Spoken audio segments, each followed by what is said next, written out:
Hello and welcome back to my channel spice of your English guys. आज की video में आप बहुत सारे ऐसे सेंटेंसेस सीखने वाले हैं जो आप अपने डेली लाइफ में यूज़ करते हैं। अगर गाइस इन सारे सेंटेंस को आप अच्छे से सीखना चाहते हैं और इंग्लिश अच्छे से बोलना चाहते हैं तो इस वीडियो को लास्ट तक जरूर देखना। गाइस चलिए शुरू करते हैं। आज का हमारा पहला सेंटेंस है, चापलूसी मेरे बस की बात नहीं है।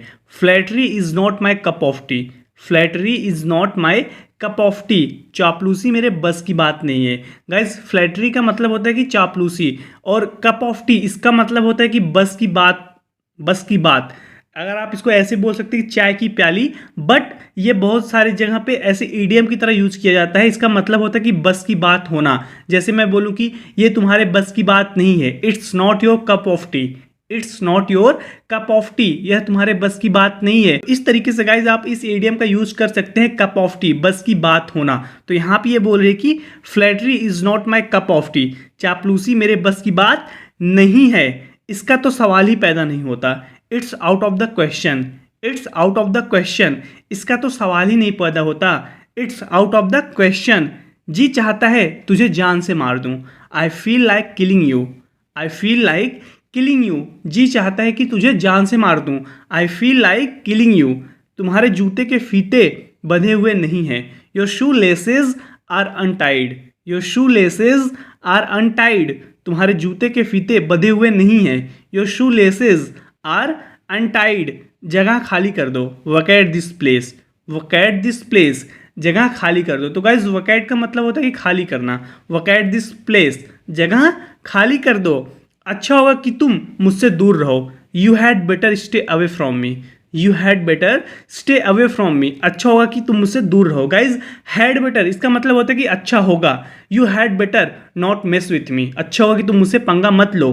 तो आप इस तरीके से गाइज आप हैड बेटर का यूज कर सकते हो। You had better stay away from me. अच्छा होगा कि तुम मुझसे दूर रहो। तुम्हारे घर की देखभाल कौन करेगा। Who will look after your house. Who will look after your house. तुम्हारे घर की देखभाल कौन करेगा। Who will look after your house. तुम मुझे उकसा रहे हो, अपने काम से काम रखो। You are instigating me, mind your own business. You are instigating me, mind your own business. तुम मुझे उकसा रहे हो, अपने काम से काम रखो। तो गाइज इंस्टिगेट का मतलब होता है उकसाना, भड़काना। इसकी जगह पे आप यूज कर सकते हो प्रोवोक का। आप बोल सकते हो कि you are provoking me, mind your own business. अपने काम से काम रखो, तुम मुझे भड़का रहे हो।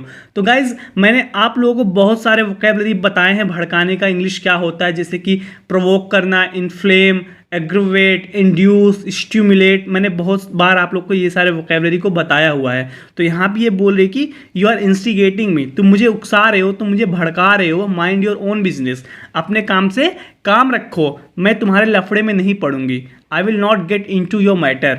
आई will not get into your matter. मैं तुम्हारे लफड़े में नहीं पड़ूंगी, मैं तुम्हारे मैटर में नहीं पड़ने वाली हूँ। I will not get into your matter. मुझे तुम्हारी घिसी पिटी बातें पसंद नहीं है। I don't like your banal talks.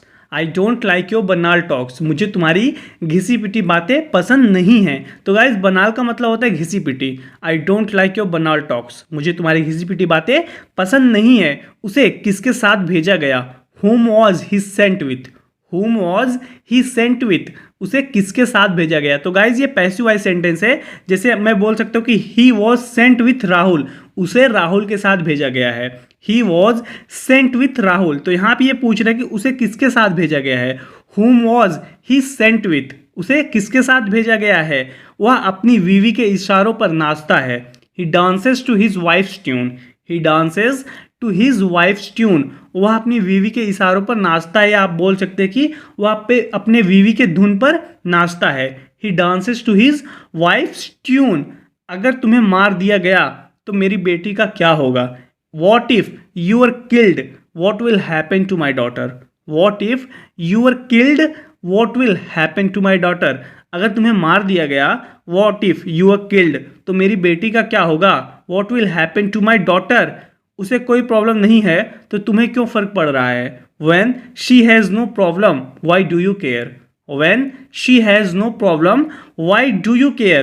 जब उसे कोई प्रॉब्लम नहीं है तो तुम्हें क्यों फर्क पड़ रहा है। Why do you care? तुम्हें कैसे पता चला कि हम क्यों आए हैं।